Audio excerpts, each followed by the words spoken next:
बिस्मिल्लाहिर्रहमानिर्रहीम। अस्सलाम वालेकुम। हलीम खाने वाले आपसे लाज़मी पूछेंगे कि आपने हलीम की देग कहाँ से मंगवाई है। मसाले कोई 12-14 मसाले बिल्कुल नहीं होंगे, नॉर्मल सिंपल से मसाले होंगे कि खाने के बाद आपके मैदे को जलन नहीं करेंगे।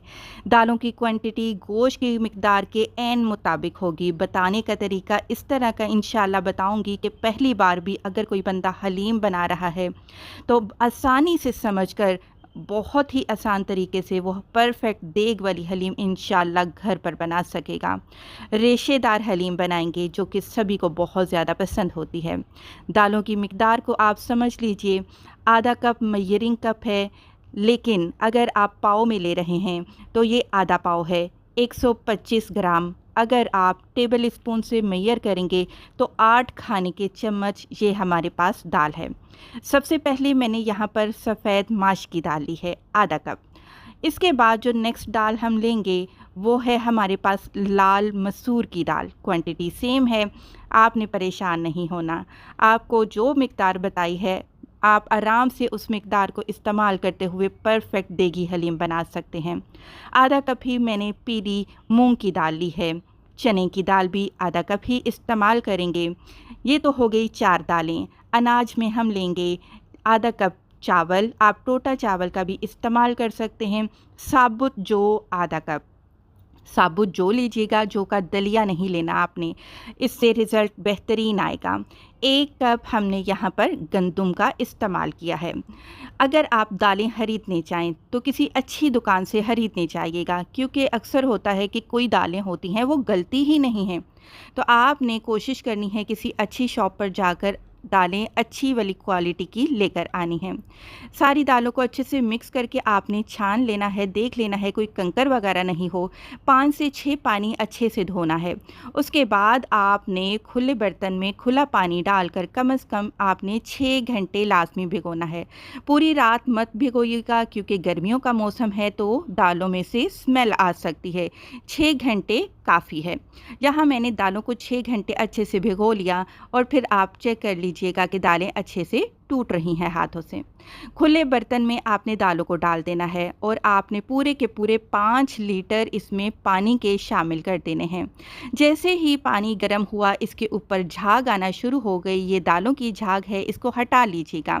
इसके 2 वजह हैं, एक तो दालों में करवाहट नहीं होगी, दूसरा गैस की प्रॉब्लम आपको नहीं होगी इंशाल्लाह। यहाँ पर 1 टेबलस्पून नमक का मैंने ऐड कर दिया है और साथ ही मैं इसमें 4 खाने के चम्मच तेल के शामिल कर रही हूँ, ताकि जब दाल उबले तो दाल का पानी देचके से बाहर नहीं आए। अच्छे से इसको मिक्स कर देते हैं, हल्की आंच पर पकने के लिए छोड़ देते हैं। गोश्त आपके सामने है, मैंने यहाँ पर गोश्त लिया है 1 किलो और रेशे वाला गोश्त लेना है। चर्बी कम से कम होनी चाहिए और ये देखिए कितने अच्छे रेशे नज़र आ रहे हैं, ये देखिए। इंशाल्लाह पकने के बाद इसी तरह के लंबे लंबे रेशे आपको हलीम में मिलेंगे। तो गोश्त को गलाने के लिए प्रेशर कुकर का इस्तेमाल कर रही हूँ, ताकि गोश्त जल्दी से गल जाए। प्रेशर कुकर में 1 कप तेल लिया है, 3 बड़े पत्ते लिए हैं तेज़ पत्ता के, 1 छोटा चम्मच साबुत काली मिर्च के दाने, 4 दरमियाने साइज़ के दालचीनी के टुकड़े आपने डालकर इनकी अच्छी सी खुशबू आने तक आपने इनको तेल में फ्राई कर लेना है। 2 खाने के चम्मच अदरक और लहसुन का पेस्ट इसमें जाएगा। साथ ही 2 दरमियाने साइज़ की बारीक स्लाइस की हुई प्याज भी हम इसमें ऐड कर देंगे। बस अब आपने प्याज को फ्राई करना है। प्याज का कलर डिपेंड करेगा कि आपने हलीम का कलर किस तरह का रखना है। ज़्यादा डार्क ब्राउन कर देंगे तो हलीम का कलर भी डार्क ब्राउन हो जाएगा। मुझे लाइट गोल्डन कलर की हलीम का कलर पसंद है, तो मैंने प्याज का कलर भी लाइट गोल्डन ही रखा है। जब प्याज गोल्डन कलर का हो गया तो इसमें मैंने डाल दिया है जी गोश्त। गोश्त के बड़े बड़े पीस थे, हल्का सा मिक्स किया है। यहाँ पर मैंने ली थी 20 अदद दरमियाने साइज़ की हरी मिर्चें, जो तीखी वाली होती हैं, उनका पेस्ट बना लिया, गोश्त में शामिल कर दिया अच्छे से। अब हम गोश्त की भुनाई करेंगे। तकरीबन 5 मिनट तक आपने गोश्त की भुनाई कर लेनी है। इतनी भुनाई करनी है कि गोश्त के ऊपर गोल्डन लेयर आ जाए। पाउडर मसाले डाल लेते हैं, आधा खाने का चम्मच नमक। नमक क्योंकि दालों में भी हमने डाला था तो इस वजह से ध्यान से डालिएगा। 1 खाने का चम्मच लाल मिर्च का पाउडर शामिल करेंगे आप। इसके बाद 1 खाने का चम्मच भरकर धनिया पाउडर जाएगा। नेक्स्ट हम इसमें डालेंगे आधा खाने का चम्मच हल्दी, इससे हलीम में कलर भी अच्छा आएगा। आधा खाने का चम्मच मेरा होममेड खुशबूदार गरम मसाला पाउडर। बस ये वही मसाले हैं जो घर में किचन में आपकी बर्नियों में मौजूद होते हैं, बाकी एक्स्ट्रा कुछ भी नहीं। इससे पहले कि मसाले जल जाएं, आपने पूरे 1 कप दही लेकर उसको अच्छे से फेंट कर डाल देना है। 1 कप तकरीबन 1 पाव 250 ग्राम अच्छे से फेंट लीजिएगा और गोश्त में डालकर आपने इसकी भुनाई कर लेनी है। तकरीबन जब दही का जो पानी है वो खुश्क हो जाए, फिर आपने क्या करना है, गोश्त को गलाने के लिए पानी शामिल कर देना है। गोश्त की बोटियां क्योंकि थोड़ी सी बड़े साइज़ की हैं, तो यहाँ पर मैंने 1.5 लीटर पानी का शामिल कर दिया है, जो कि तकरीबन 6 गिलास बनते हैं। प्रेशर कुकर को बंद कर देंगे। दरमियानी आंच पर जब विसल स्टार्ट होगी तो पूरे के पूरे 40 मिनट तक आपने गोश्त को गलाना है। 40 मिनट के बाद आप देख सकते हैं कि गोश्त कितना ज़बरदस्त किस्म का गल चुका है। तेज़ पत्ता जो आपके सामने साबुत गरम मसाले डाले थे वो निकाल लेते हैं, उनका काम ख़त्म हो चुका। प्रेशर कुकर में ही लकड़ी के चम्मच से मैं गोश्त के रेशे बना लूँगी। गोश्त के रेशे देखिए माशाल्लाह से कितने बेहतरीन किस्म के बने हैं, बिल्कुल परफेक्ट हमारे ये रेशे बने हैं देगी हलीम बनाने के लिए। बस जी इसको साइड पर रखते हैं, दालों को चेक कर लेते हैं। तो दालों को गलते गलते तकरीबन में मुझे 1 घंटा लगा है। 1 घंटे में परफेक्ट किस्म की दालें गल चुकी हैं। अच्छा जी, जूसर जग हर घर पर मौजूद होता है। वैसे तो जो देग वाले हैं घोटा लगाते हैं, हम घर पर घोटा नहीं लगा सकते और टाइम भी बहुत ज़्यादा लग जाएगा।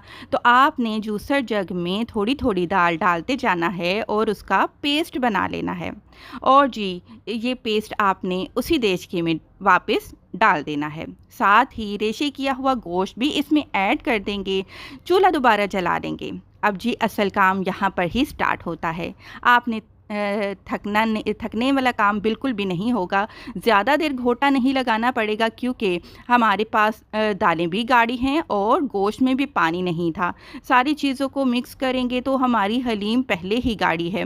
बस आपने तकरीबन 15 मिनट के लिए इसको चम्मच के साथ घोटा लगाना है। साथ ही साथ आप देखते जाएं जो साइडों पर देचके में हलीम लगती जा रही है उसको हटाना मत भूलिएगा, वरना वो बाद में ज़ाया हो जाती है। तो बस 15 मिनट आपने अच्छे से आपने हलीम को घोटा लगाना है। अब पता कैसे चलेगा हलीम गाढ़ी हो चुकी है? जी गाढ़े गाढ़े बबल आना शुरू हो चुके हैं। बस चूल्हा बंद कर देंगे यहाँ पर। अब हलीम को तड़का लगाया जाता है सिर्फ़ और सिर्फ प्याज का, और किसी चीज़ का तड़का नहीं लगाया जाता। 1 कप आपने तेल लेना है, 2 दरमियाने साइज़ के बारीक स्लाइस किए हुए प्याज डाल देने हैं। प्याज को आपने ब्राउन कर लेना है। जब प्याज ब्राउन हो जाएगा चूल्हा बंद करके आपने 1 छोटा चम्मच देगी लाल मिर्च का डाल देना है, जो तीखी बिल्कुल भी नहीं होती। बस ये तड़का अब आपने हलीम के ऊपर लगा देना है और अच्छे से इसको मिक्स कर देना है। तो ज़बरदस्त रेशेदार आपको ये शाही हलीम कैसी लगी कमेंट